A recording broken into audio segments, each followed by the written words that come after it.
Honorable Speaker.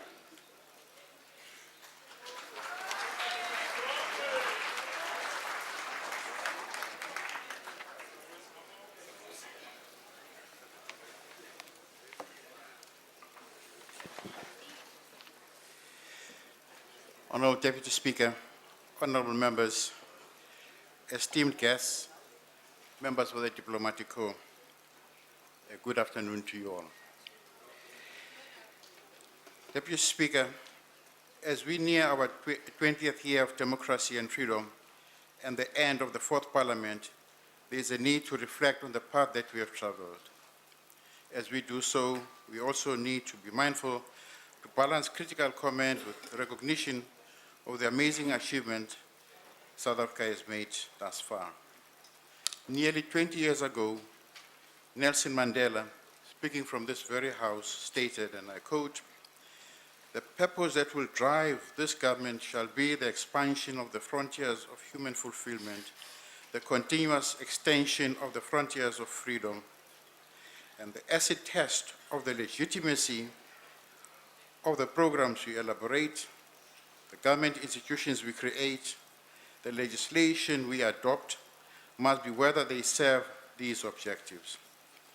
My government's commitment to create a people-centered society of liberty binds us to the pursuit of goals of freedom from want, freedom from hunger, freedom from deprivation, freedom from ignorance, freedom from suppression, and freedom from fear. These freedoms are fundamental to the guarantee of human dignity," close quote. Delivering his farewell address at the last sitting of the first democratically elected Parliament, Nelson Mandela said, and I quote, "The people of South Africa have chosen a profoundly legal path to their revolution. Those who frame and enact the Constitution and law are the vanguard of the fight for change. It is the legislatures that the instruments have been fashioned to create a better life for all. It is here that the oversight of government must be exercised. It is here that our society in all its formations has had an opportunity to influence policy and its implementation," close quote. Honorable members, the focus of the first and second Parliament was to changing the entire legal edifice to root out apartheid legislation and its legacy. This involved the passing of hundreds of laws at a rapid pace. This institution is primarily responsible for improving the lives and living conditions of millions of our people. Looking back, we can confidently assert that in so many ways we have expanded the frontiers of freedom and fulfillment. As a new democracy, we have learned from the examples of others, and we inserted in our Constitution the most progressive provisions relating to openness, public participation, outreach, oversight, and the justiciability of socioeconomic rights. In terms of Section 42(3) of the Constitution, our mandate as the Assembly is to, I quote, "ensure government by the people under the Constitution," close quote, by providing a national forum for public consideration of issues, by passing legislation, and by scrutinizing and overseeing executive action, close quote. Today, the world over, our Parliament is a testimony of what is possible when a nation decides to unite and choose a future of hope and progress. These are achievements in which we must take pride. Honorable members, in fulfillment of the fourth Parliament's mission, we have continued to build on the legacy entrusted to us by our predecessors. We have also undertaken far-reaching initiatives aimed at modernizing our Parliament to adapt and reflect the realities of the 21st century. In this regard, our responsibility is to ensure the implementation of the strategic vision adopted in 2009 with vigor. This includes the following 5 objectives, namely 1, building an effective and efficient institution, 2, strengthening the oversight function, 3, increasing public participation, 4, improving cooperative governance, and 5, expanding of Parliament's role in international relations. Overall, we can confidently assert that the 4th Parliament has made significant progress in the implementation of the 5 key areas of delivery as identified in our strategic plan. Subsequent to the adoption of the strategic goals, we needed to ensure that the design of our organizational structure must align to the functions of Parliament. As is known, we're in the process of finalizing the restructuring of our institutional support structure. The Secretary to Parliament presented a final proposal to the presiding officers. We will consult with the Parliamentary Oversight Authority on the proposed structure for their views.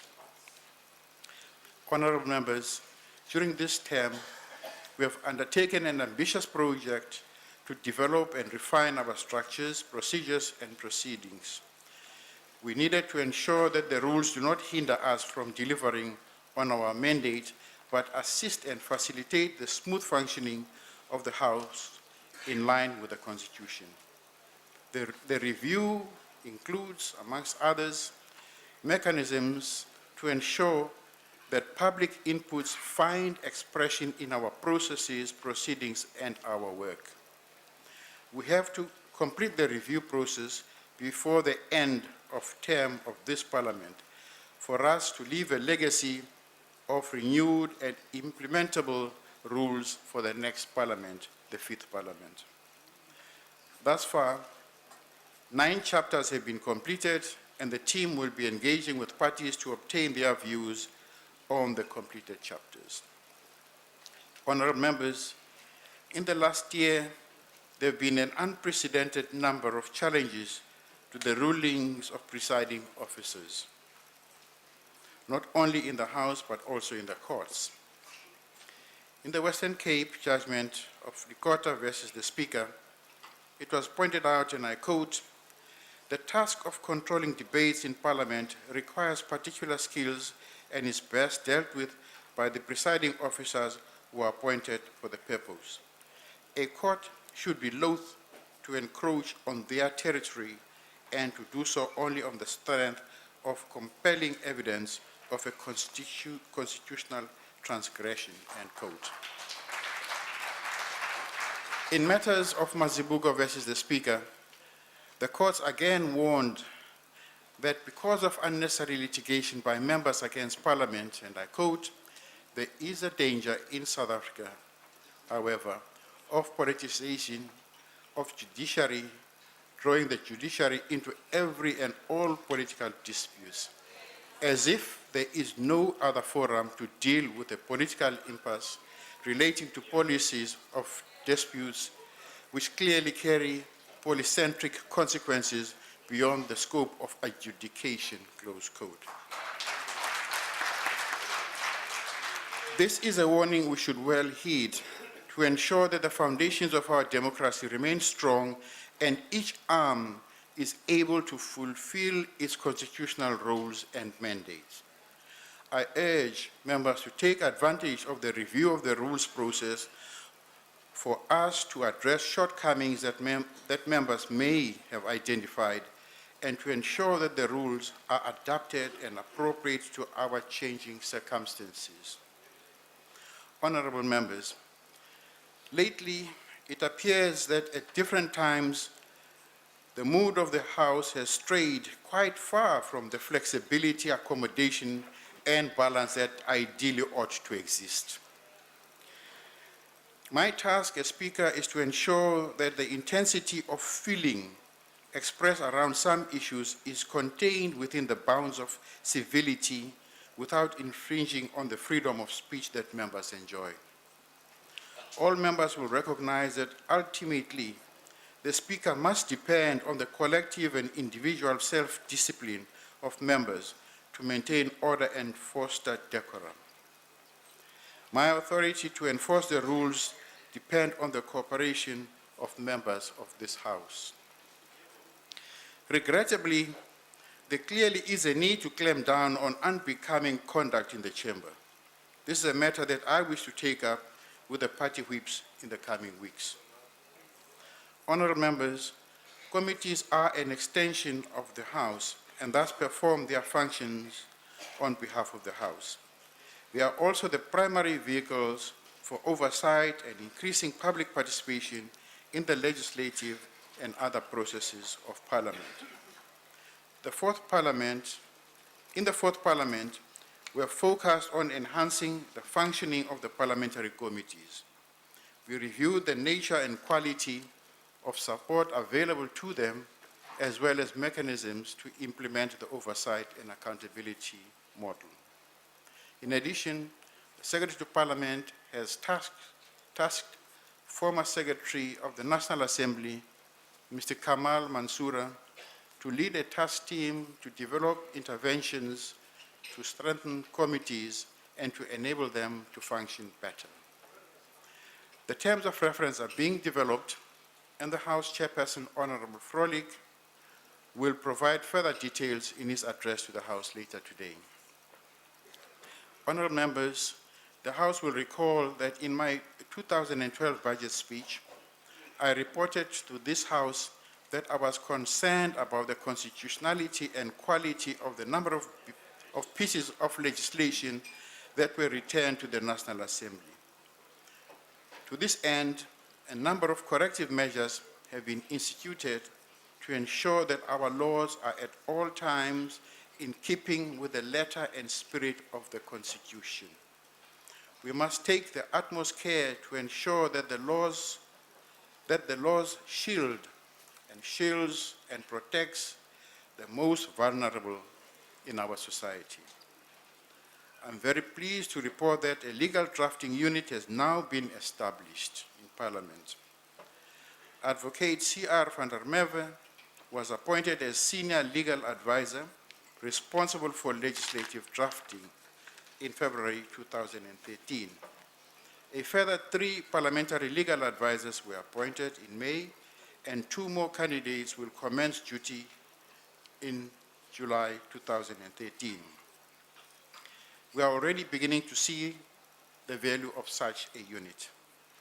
Future work will include the introduction of an electronic system which will simplify and ensure consistency in the process of drafting.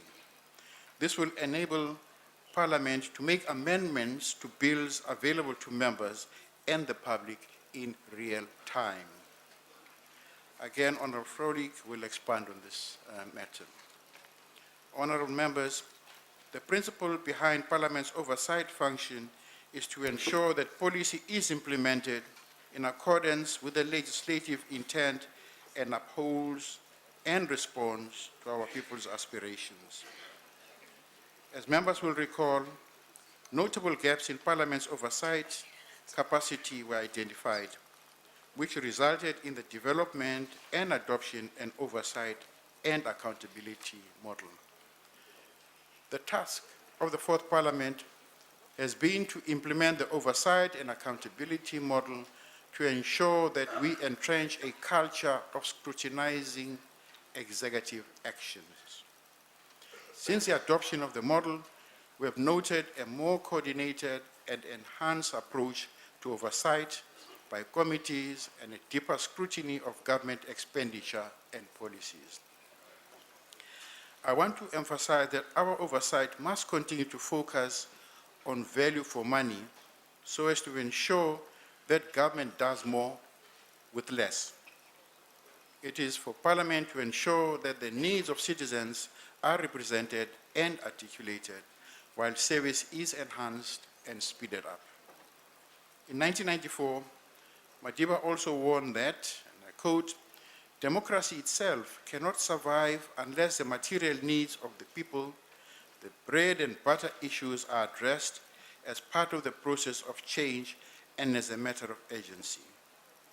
It should never be that the anger of the poor should be the finger of accusation pointed at all of us because we failed to respond to the cries of the people for food, for shelter, for dignity of the individual. Honourable members, one of the most important responsibilities we are assigned as Parliament is the role of the National Budget Review. For legislatures to become meaningful platforms for injecting the interests and concerns of their constituencies into the policy process, they must have sufficiently sophisticated and resourceful organizational structures to engage, challenge, and scrutinize the executive and state bureaucracies. In this regard, we have begun to change the way we scrutinize the national budget, primarily through the creation of the Standing Committees on Finance and Appropriations.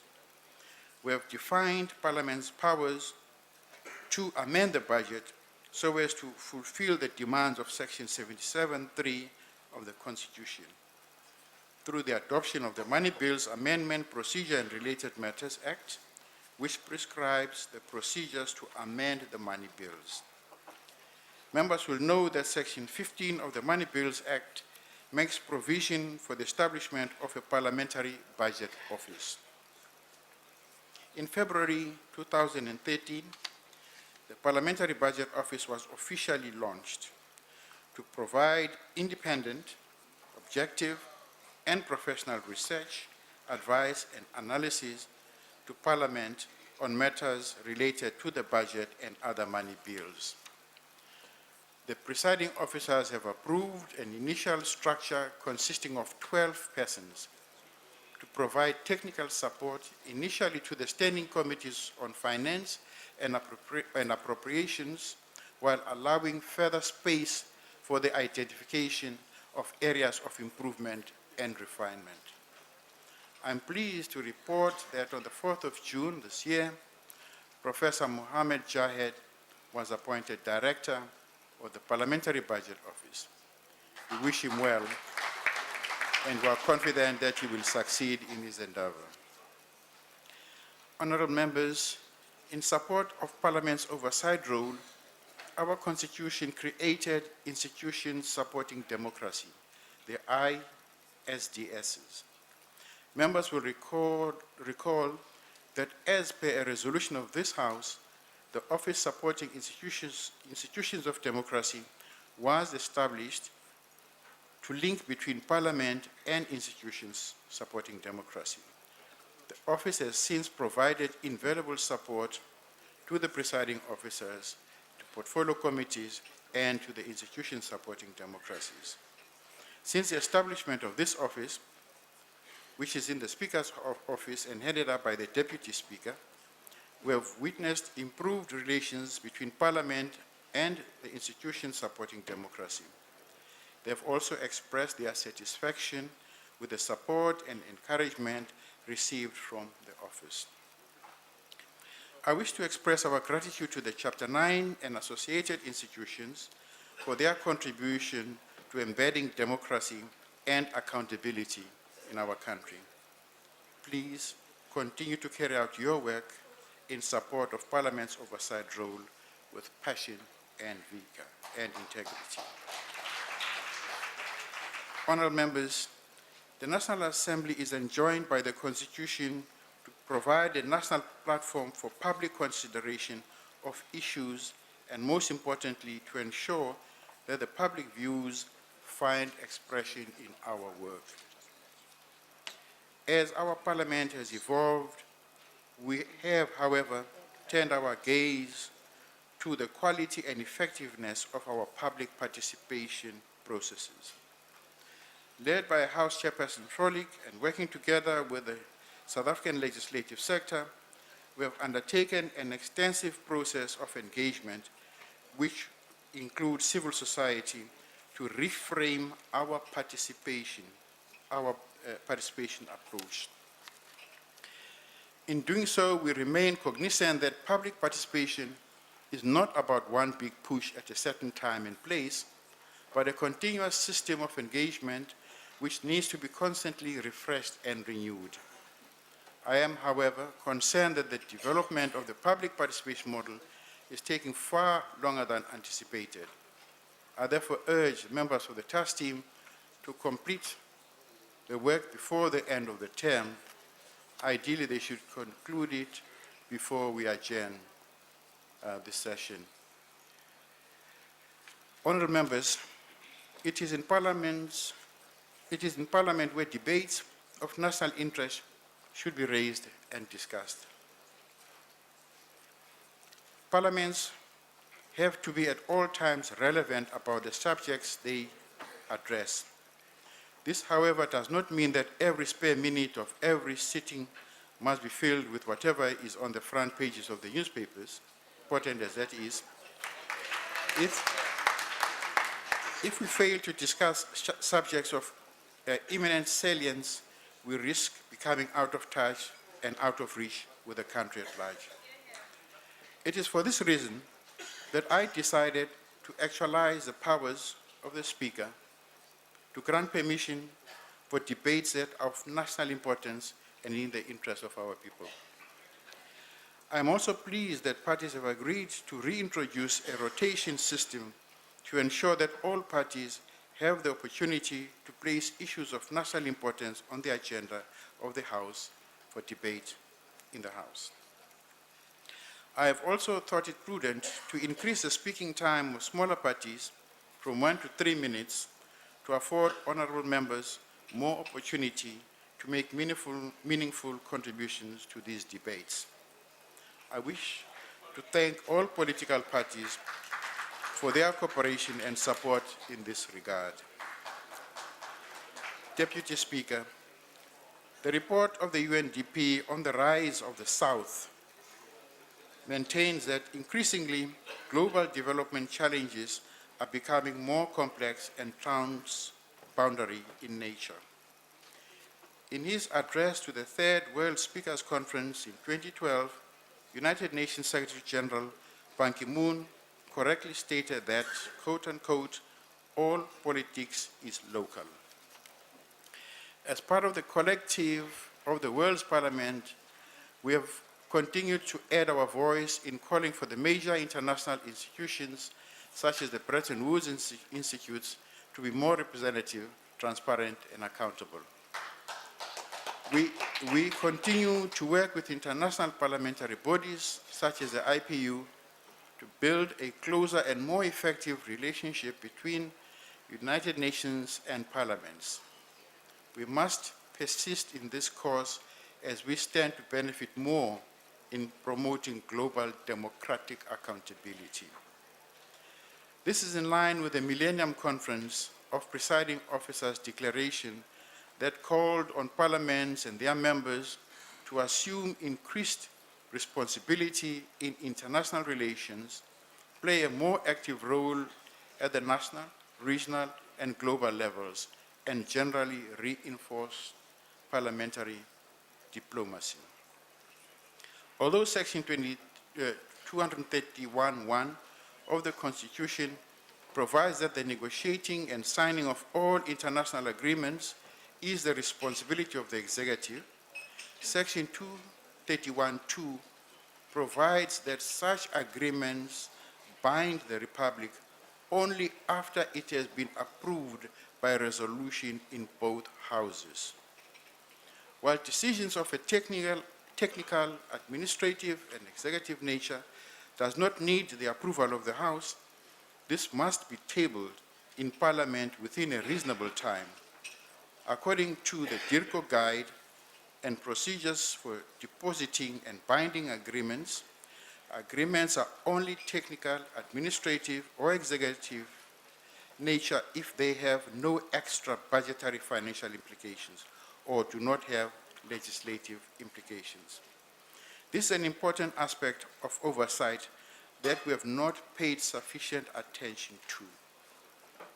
And it has come to our attention that not all agreements have been tabled for approval or submitted to Parliament within a reasonable time. We must finalize this before the end of this Parliament. We are also engaging institutions outside of Parliament such as the UNDP and other bodies, to provide support to the institution, members, and committees. On the 23rd of May this year, when I addressed the United Nations agencies based in South Africa on the MDGs and prospects of the post-2015 sustainable goals, I invited them to work with us on this agenda and on other matters, and they have enthusiastically agreed to do so. Honorable members, in the Fourth Parliament, we have strengthened our international support structures, systems, and policies. We have elevated the international relations section to a division and recruited more staff to support the broader role we are increasingly undertaking on the international front. This Parliament remains committed to working towards the consolidation of the African agenda. We have continued our growing interaction with regional and continental multilateral structures, in particular the Pan-African Parliament and the SADC Parliamentary Forum, as well as the IPU. As part of our responsibility to promote and ensure good and democratic governance, we have participated in elections observer missions to monitor elections in various countries on the continent. With respect to the Parliamentary Group on International Relations, the PGIR,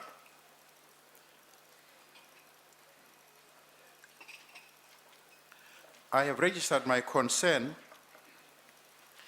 that this structure, which has a critical task of advising Parliament on international affairs, is not carrying out its duties.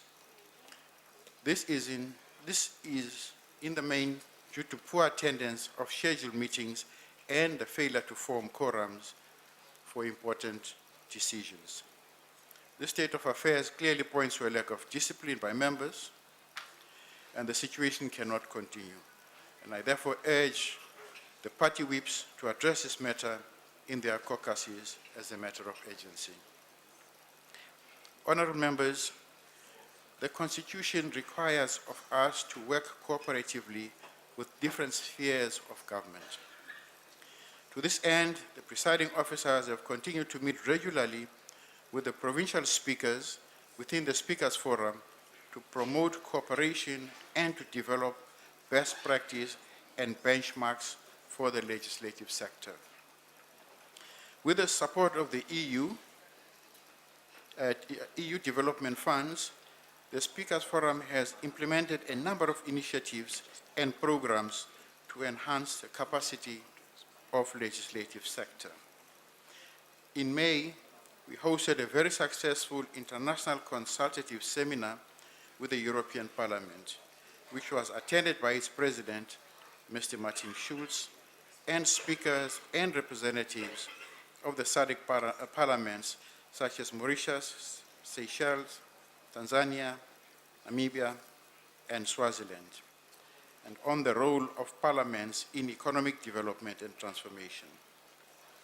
Honourable members, members of parliament are expected to make decisions on behalf of entire nations, which is arguably the most influential role in society.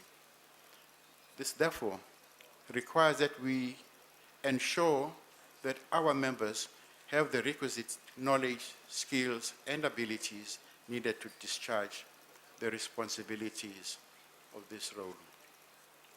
In this regard, the Speakers Forum entered into an agreement with the Public Administration, Leadership and Management Academy, called Palama, to assist in the training and development of members of national and provincial legislatures. I'm delighted that the capacity development program is yielding very good results. For example, in 2011, 175 members of the national and provincial legislatures successfully completed an accredited course in governance and leadership at UNISA. In April this year, 225 members of parliament and the provincial legislatures completed an advanced certificate in governance and leadership at Wits University. Our parliament is proudly setting the benchmark for parliaments around the world.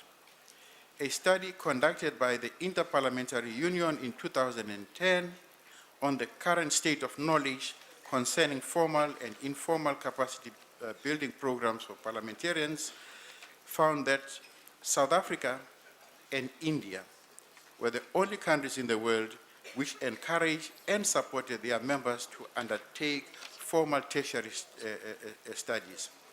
Let me repeat. South Africa and India are the only two countries in the world which supported and encouraged their members to undertake formal tertiary studies. We hope that this program will form part of the Fifth Parliament's legacy project in 2014 and beyond. Within Parliament, we have also introduced a year-long program of training to ensure that we continuously enhance our knowledge and skills. To borrow from Maya Angelou, if you know better, you do better. Honorable members, the work and efficacy of a member of Parliament is largely dependent on receiving timely and reliable information. Over time, I've raised concern with our library for not being accessible after hours, and in particular when we are away from Parliament. Today, I am pleased to announce the introduction of the library's digital content delivery application. This service will ensure that we are able to obtain information without delay. Features of the system include customization to the specific requirements of a member to avoid unnecessary information overload. I wish to urge members to visit the library to learn more about the advantages of the new system. There simply, of course, are no excuses. This new system will ensure that members literally have the world in their hands through the use of our mobile phones and electronic tablets. Parliament will be launching a digital application called My Parliament. In future, members will receive their parliamentary order papers and daily papers electronically.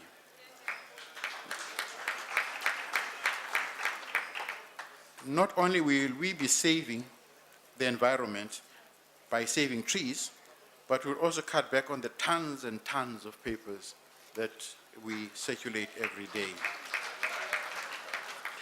I am informed that the two systems were presented to the Quarterly Consultative Forum this past Friday, and members gave their overwhelming support for the immediate implementation of the system. I wish to inform the members that the systems are in the final testing phase and will be implemented in July, that is next month. This would require of us to finalize the rules and guidelines on the use of technology in the House. Clearly, it means we are moving to the future where paper won't be necessary, but we'll be using our iPads and electronic devices. It therefore is important that the Rules Committee also looks at how to make this possible in the House. Honourable members, I wish to take this opportunity before turning to the actual allocation for 2013-2014 to report on the matter of the former Secretary to Parliament. As members are aware by now, Mr. Dingani was dismissed as per resolution of this House. Mr. Michael Kutsi was appointed Secretary to Parliament in December 2012. We owe him our gratitude for taking up this challenging position with minimal disruption. With respect to annual expenditure, Parliament's budget allocation for 2013-2014 financial year is 1.87 billion rands, which is an increase of 6% compared to the 2012-2013 allocation. As you are aware, honourable members, the budget is divided into 5 programs. The allocation for Program 1, Administration, is 414.6 million rands, This is an increase of 5.6 from 2012-2013. The allocation for Program 2, Legislature and Oversight, is 339.7 million, an increase of 7.53% from the 2012-2013 year. The allocation for Program 3, Public and International Participation, is 125 million, which amounts to an increase of 5.6%. The allocation for Program 4, Members' Facilities, is 211.2 million, an increase of 5.6 from 2012-2013. The allocation for Program 5, Associated Services, providing support to political parties, is 388.8 million. This is an increase of 5.6% from 2012-2013 financial year. Members' remuneration is a direct charge against the National Revenue Fund and amounts to 453.8 million rands. Retained earnings amounting to 141 million has been approved for the funding of 15 priority projects. Honorable members, with respect to the Auditor General's statutory audit report for the period 2009 to 2012, an analysis of this period shows that in the last 4 years, Parliament received unqualified audits. The Auditor General did, however, highlight matters of emphasis that required our urgent attention. Year on year, we have introduced measures to ensure that we improve the institution's financial management. Honorable members, as we end the fourth Parliament, we do so cognizant that we have to account and report to the fifth Parliament and to work on the work that we have undertaken since 2009. This includes planning for the inception of the fifth Parliament. We've got to prepare for the fifth Parliament. The task is not the purview of presiding officers alone. I expect committees and every operational structure to provide a report of the work that was carried out during this term. In so doing, we will allow for a seamless transition from the fourth to the fifth Parliament, similar to the privilege the fourth Parliament enjoyed. I wish to emphasize that any outstanding work on which we agreed must be completed before we rise at the end of this term. If needs be, I'm sure you'll agree with me, if needs be, Friday and evening sittings will be scheduled, and weekends if push comes to a shove. Time is fast running out. Let us intensify our efforts and ensure that we live up to the promises we made to our people. Let us be inspired by the words of Martin Luther King Jr., who said, and I quote, "Human progress is neither automatic nor inevitable. Every step towards the goal of justice requires sacrifice, suffering, and struggle. The tireless exertions and passionate concerns of dedicated individuals. Let us take forward our tasks with zeal and enthusiasm. Let us not lose sight of the fundamental importance of Parliament as an arm of state, as a voice of the people, as a platform for deliberation, as an instrument of change and overseer of government action. Let us remain true to our vision and the ideals entrusted to us by generations of leaders such as Madiba, to whom we send our best wishes and love, and I urge you to support the budget vote. I thank you.